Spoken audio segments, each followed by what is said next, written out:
सत श्री अकाल दोस्तों, वेलकम टू गुडाना केयर्स। आप सबका बहुत स्वागत है।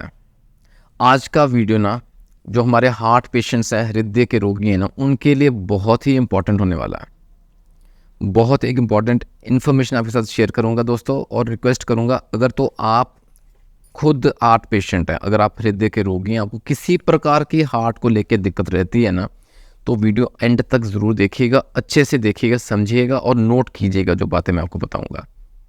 और एक और रिक्वेस्ट करूं, ऑनेस्टली स्पीकिंग, जो आपके सर्कल में, आपके फैमिली में, रिश्तेदारों में, दोस्तों में, सोशल सर्कल में कोई अगर हार्ट का पेशेंट है जिसको आप अच्छे से जानते हैं, आप उसका फ़ायदा पहुंचाना चाहते हैं, डू शेयर दिस वीडियो।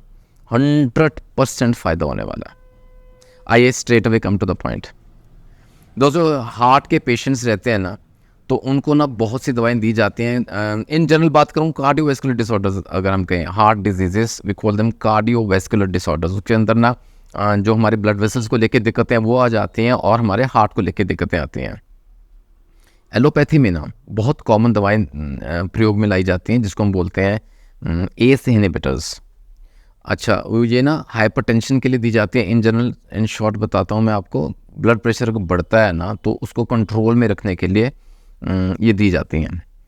और बीटा ब्लॉकर्स एक और कैटेगरी ऑफ ड्रग्स रहती है। बीटा ब्लॉकर्स के ऊपर मैंने अलग से वीडियो डाला हुआ है। होम्योपैथी में हमारी कौन सी अच्छी दवाएं आती हैं जो हम उसको सेफली सब्स्टिट्यूट कर सकते हैं एक तरह से।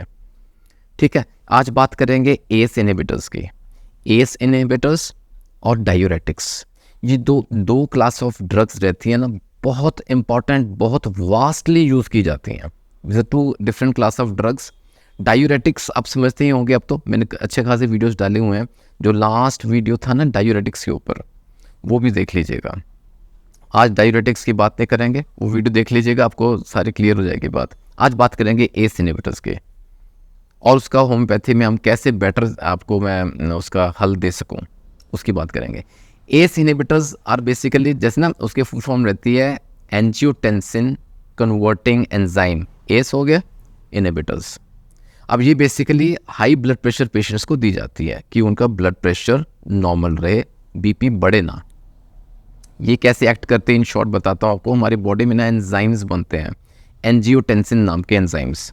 अब क्या होता है, एंजियोटेंसिन 1 एंजाइम कन्वर्ट होता है एंजियोटेंसिन 2 एंजाइम में, और अगर वो एंजियोटेंसिन 2 बन गया ना, तो वो डायरेक्टली एक्ट करता है ब्लड वेसल्स पे। ब्लड वेसल्स के वो नैरो कर देता है, सिंकुड़न होनी शुरू हो जाती है, उस वजह से बीपी बढ़ जाता है।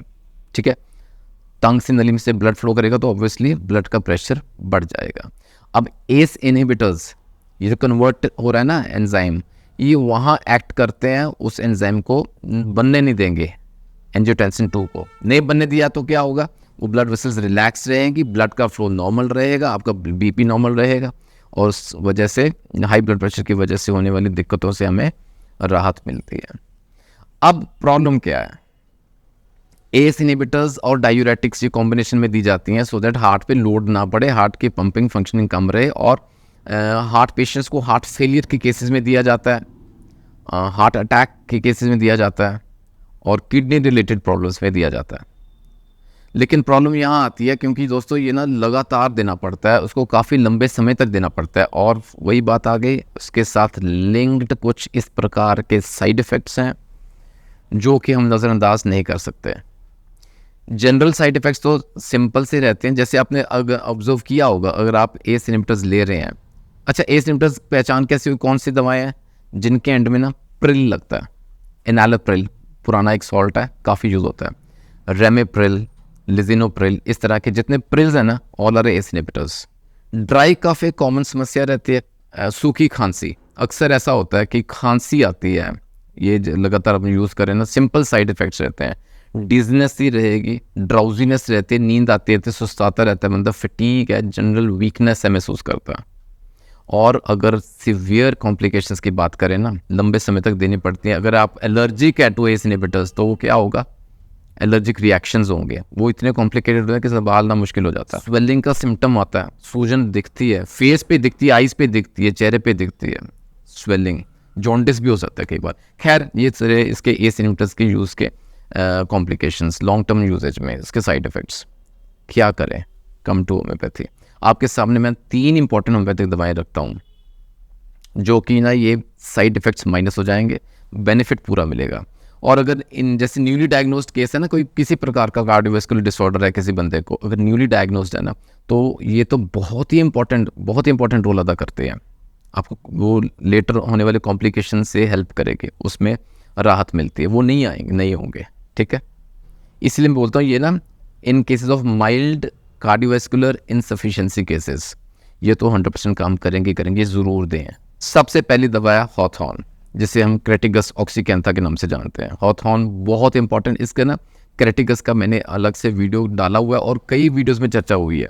आप ना गुरु नानक केयर्स के चैनल खोलेंगे तो उसमें प्लेलिस्ट्स में जाइएगा, हार्ट एंड होम्योपैथी, तकरीबन 100 से ऊपर वीडियोस हो गए हैं उस प्लेलिस्ट के अंदर। You can find all the videos heart को लेके जो दिक्कतें हैं, जो इंपॉर्टेंट होम्योपैथिक रेमेडीज़ हैं, उसमें डिस्कस की हुई हैं। क्रेटिगस के ऊपर अच्छा खासा डिस्कशन है।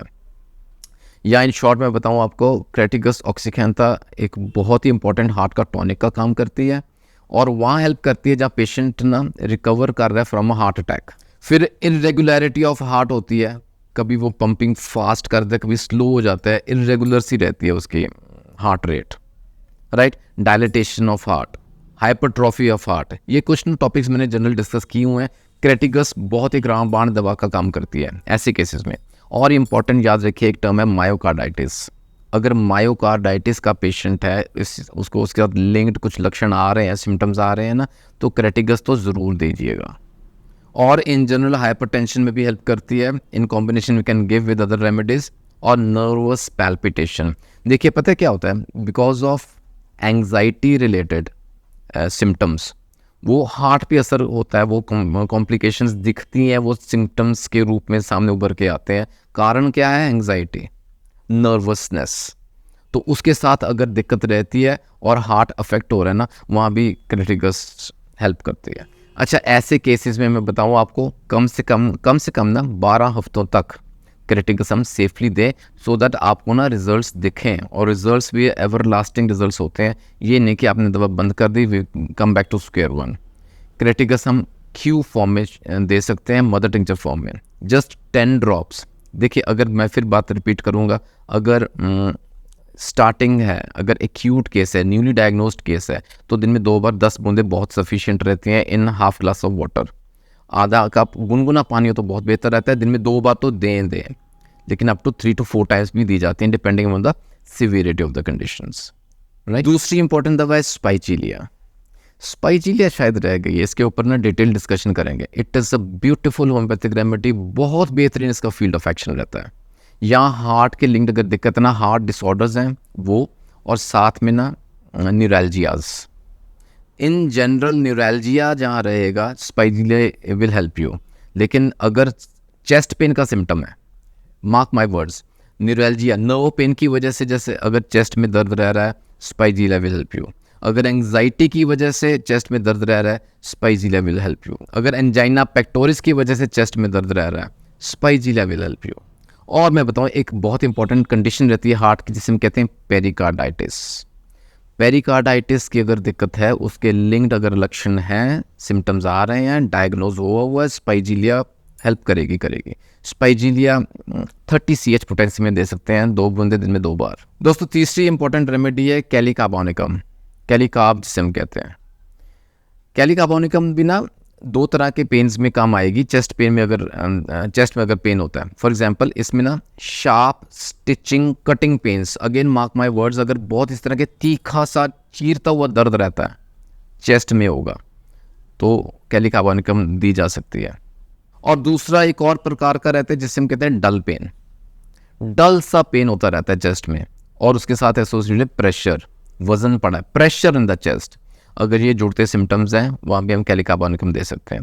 और इन केस अगर चेस्ट पेन हो रही है, underlying causes angina pectoris, again kali carbonicum हम सेफली दे सकते हैं। अच्छा, कई बार आपने शायद ऑब्जर्व किया हो, आपको ऐसा महसूस हुआ हो कि ना बाएं तरफ, चेस्ट के छाती के बाएं तरफ ना एक छोटा सा जैसे स्पॉट में पेन हो रहा है। इट इज़ नॉट एक्सटेंडिंग, कहीं रेडिएट नहीं हो रहा, लेकिन एक स्पॉट पे पेन हो रहा है और वो हट ही नहीं रहा है। कैलिकार्बोनिकम की सिंगल डोज आपको हेल्प कर सकती है। खैर, ऐसे बहुत से और भी सिम्टम्स रहते हैं, लेकिन kali carbonicum will help you. 30 CH potency में दे, और दिन में 2 बार दे सकते हैं, कंफर्टेबली दे सकते हैं, 2 बूंदे दिन में 2 बार, राइट। अब मैं बताऊँ आपको, ये 3 दवाएं इंपॉर्टेंट आ गई हमारे पास। क्रेटिगस ऑक्सीकैंथ, जिन्हें हॉथॉर्न कहते हैं, मदर टिंचर फॉर्म में लें। Second is spigelia and third is कैलिकार्बोनिकम।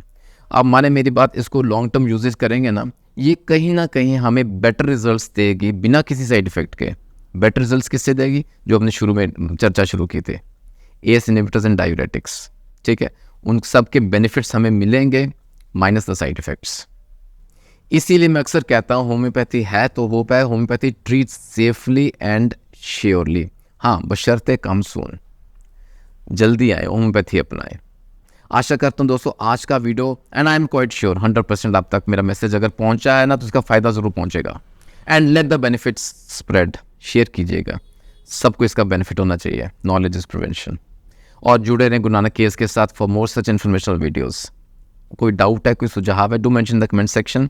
हाँ, गुरु नानक केयर्स के परिवार का हिस्सा ज़रूर बनिएगा, मोटिवेशन मिलती है। Subscribe Guru Nanak cares, hit the bell icon, आपको मेरी लेटेस्ट अपडेट्स मिलते रहेंगे। जल्दी मिलेंगे अगले वीडियो में। अपना हार्ट का ख्याल रखिए, अपने हृदय का ख्याल रखिए, अपने सेहत का ख्याल रखिए। Take care, God bless.